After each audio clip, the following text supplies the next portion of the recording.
Is an apology enough when you malign a player?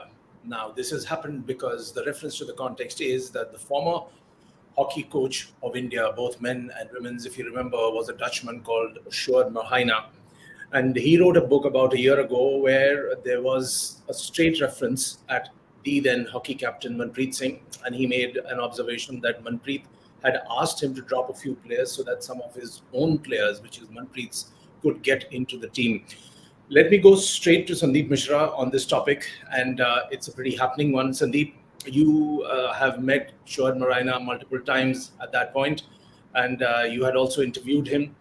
What is your immediate take on the book? Because it has been published by HarperCollins. So don't they have a system of checking, of fact checking, and instead of this whole mess of making certain allegations and then apologizing in public? I think honestly, I mean, when you look at, I guess it came on Instagram and not his Twitter feed, his apology. But I honestly don't think it really matters what he says right now, because so much of, water has gone under the bridge that most of the players have forgotten. Manpreet probably doesn't even hold a grudge. And what was surprising to me when this whole episode started, or when this controversy started with the book Willpower, everybody was looking forward to the book. But I think at some point of time, probably somebody gave him the wrong advice that you need to put in this stuff to be able to sell a book. It really doesn't happen that way. I mean, what he did with the women's team and what he did with the men's team, it had, it had stories enough. The sub stories were enough for anybody to sell a book. At the same time, we have to understand that he's the coach who took India to the fourth position at the Tokyo Olympics in the women's section, which was massive. I mean, when you really look at this, look at the teams in the Olympic Games, you would actually realize that what he achieved was quite big. It was pretty huge at that point of time, and I think that was good enough. The content was very solid that and as I say, I really don't understand why he had to resort to these lines that he told some Manpreet told some player that don't play so well that somebody else can get a chance. This happens in team games at times. Maybe it was spun out of sync with what was actually the truth, and somebody probably told Shoot that, hey, let's put this in, and maybe on this point itself, which slightly looks like he was fixing a player's position in the team. When you really look at it, between the lines, you can probably read and evaluate that maybe he wanted somebody else in, so he told a good player not to play well because he wanted to fix a position for a friend of his. Okay, So before in a you way, it's a spot fix. proceed any further, what I want to know from you is that twice or thrice you've already said that someone gave him wrong advice. Who could that someone have been? Was this book ghostwritten? Was there a collaboration? Was he given some wrong input, or was he manipulated? It has to be ghost written. I don't think Shoot can write. I'm not saying that he can't write. Obviously, he'll write in Dutch, which is his first language. English is not his language at all. I mean, even when you interact with him in interviews and all, it was pretty obvious that English was not a strong point. Initially, he was slow in making his points, and then he came across as pretty okay in terms of his interviews. But somebody has to write it. The question is that even the publishers and everybody else who was associated with the book, no one ever said who ghosted it. Because whenever books are written like this, the person who writes these books, or this book, needs to have his name either on the cover or inside, but there was nothing. So I think everybody's pretty clueless as to who wrote the book.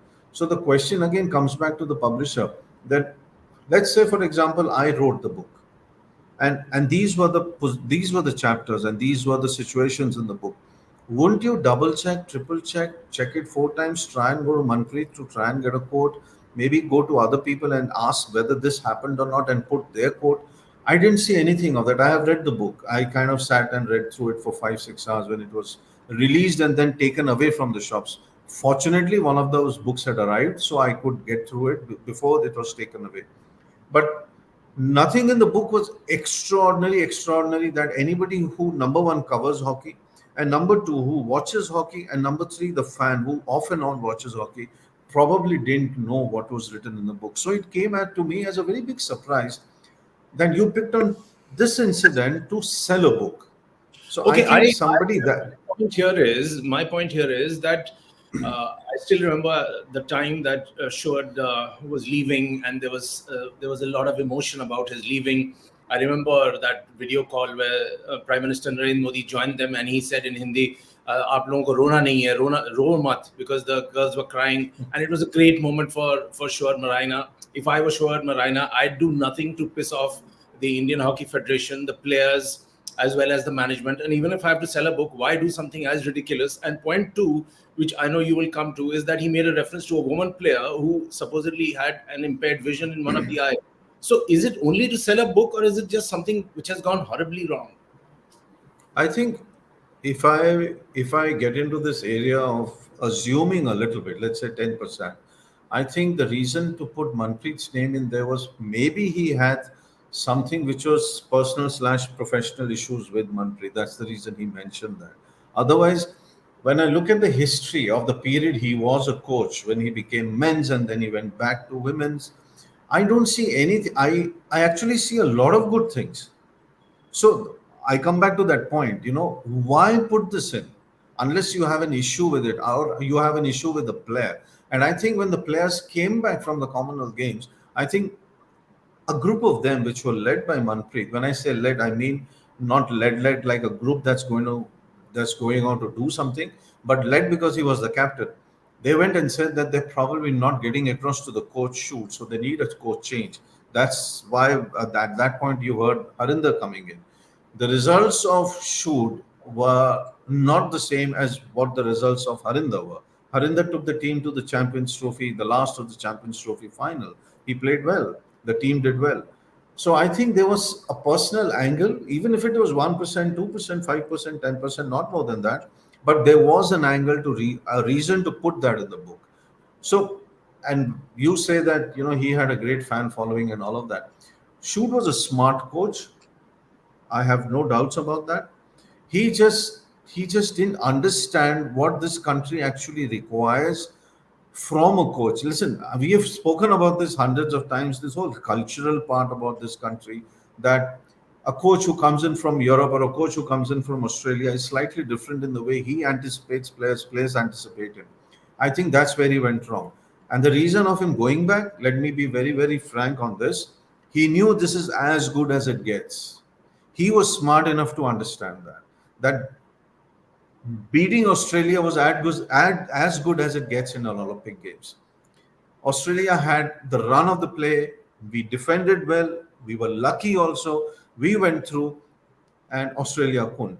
He also knew that after coming back from there, that the team is going to take a dip.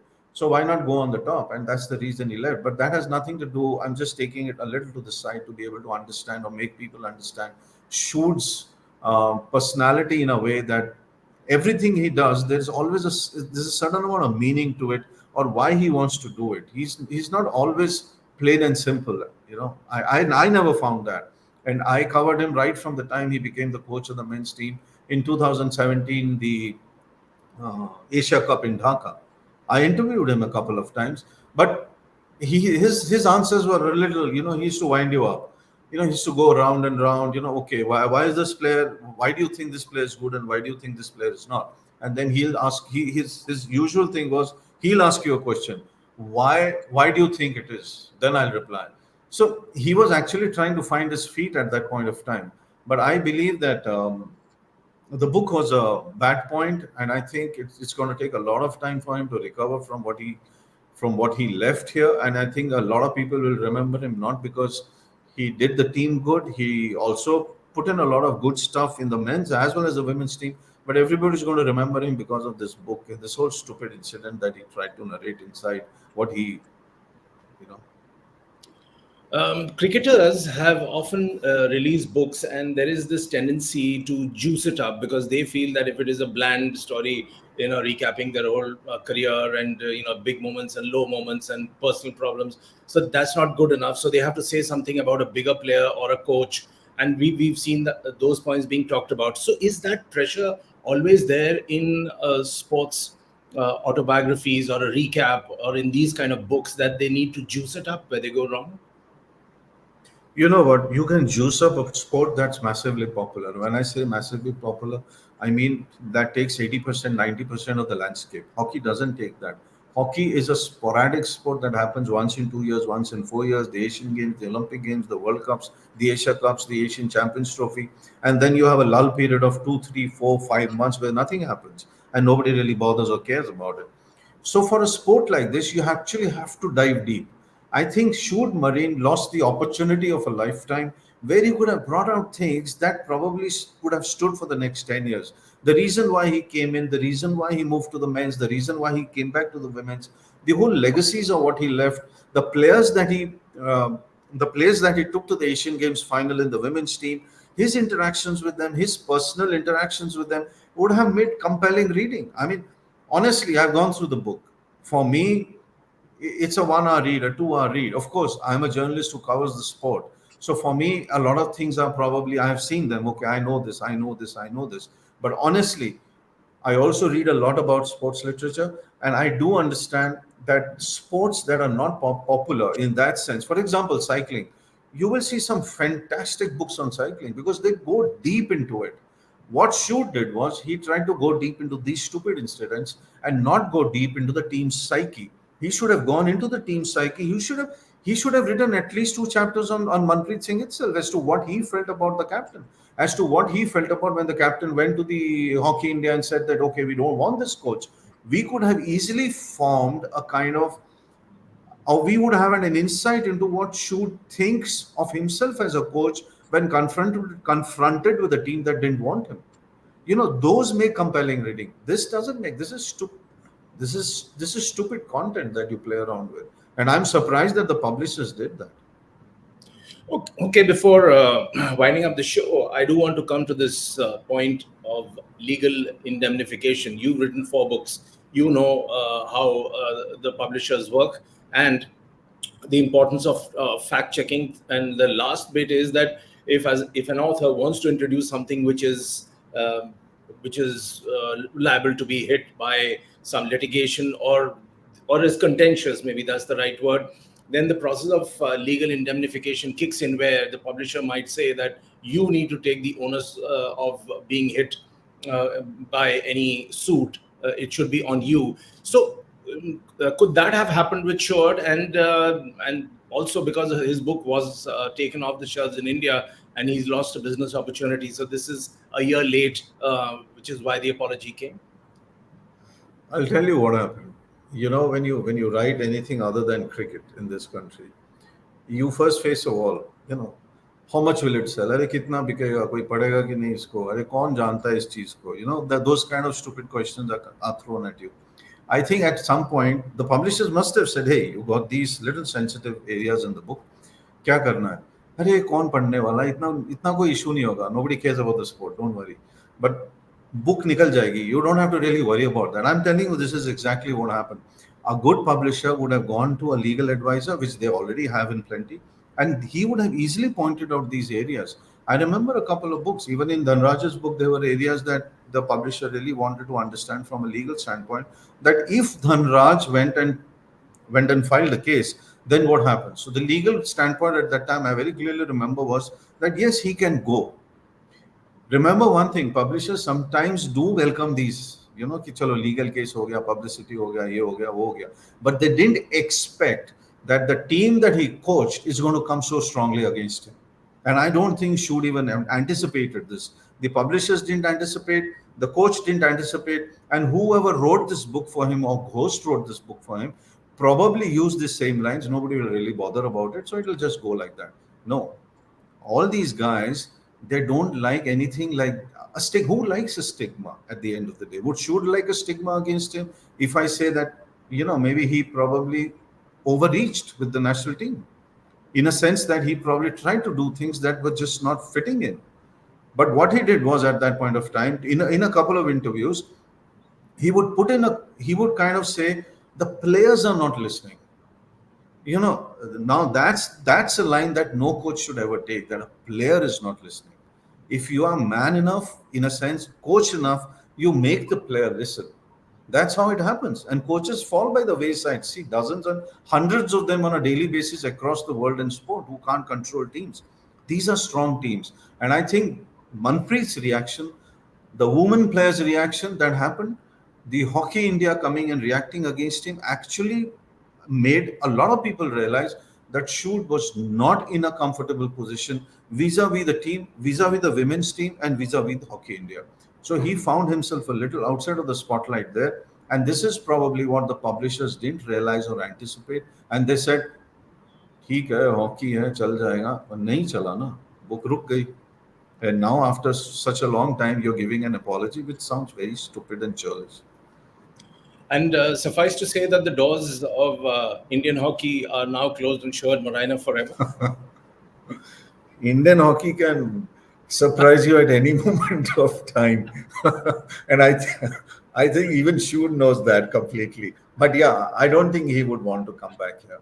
I think his experience was reached a peak. There were bad experiences for him, which happened to every coach. You call it Rick, you call it Terry. All the top coaches have had good and bad experiences there. So I think, but on a professional note, Sjoerd is not the kind of a guy who would want to come back into this environment right now. No way. Okay, we'll leave it at that. And it would be right to say that what sjoerdmarijne did wasn't exactly in the fitness of things. The apology has come a year late. Obviously, the publishers were hopping up and down because the book wasn't released in India. And he just chewed off too much and he couldn't really handle the situation anymore. So there is a lesson for other coaches who want to write books in future to remember. And we'll leave it at that. Thanks for watching.